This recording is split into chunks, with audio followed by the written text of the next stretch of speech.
Sejak acara siraman, akad nikah, resepsi intimate, dan ditutup dengan ngunduh mantu pada Kamis 19 Juni 2025, di acara puncak ngunduh mantu yang dibuat oleh sang ayah, Ahmad Dhani, Al-Ghazali mengaku kelelahan. Terlebih dirinya harus berdiri sampai 5 jam selama acara berlangsung untuk menyambut 3.000 tamu yang hadir dan berfoto. Pun sang ayah juga mengaku sudah berdiri sejak pukul 16.00 waktu Indonesia Barat hingga acara selesai pada tengah malam. Raut wajah kelelahan hingga kelaparan Al-Ghazali pun turut disadari oleh tamu yang hadir, seperti penyanyi Denada yang mengungkapkan kondisi sang aktor. Denada juga menyebut venue acara yang penuh tamu, mulai dari pejabat publik, tokoh politik, hingga selebriti. Ia pun sampai kesulitan untuk bisa mengobrol dengan pengantin dan orang tua pengantin.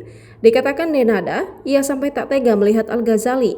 Saat dirinya bersalaman, Denada menyebut kondisi Al-Ghazali nampak kelaparan. Itu aja, tadi Al kayaknya nggak makan entah berapa jam. Jadi pas aku salaman dalam keadaan lapar banget, tutur Denada. Al-Ghazali dan Alisa harus menyalami ribuan tamu. Keduanya kesulitan menyempatkan waktu untuk mengisi perut. Jadi sempat sebentar dia makan, sesuap dua suap habis, langsung salaman lagi. Lanjut Denada.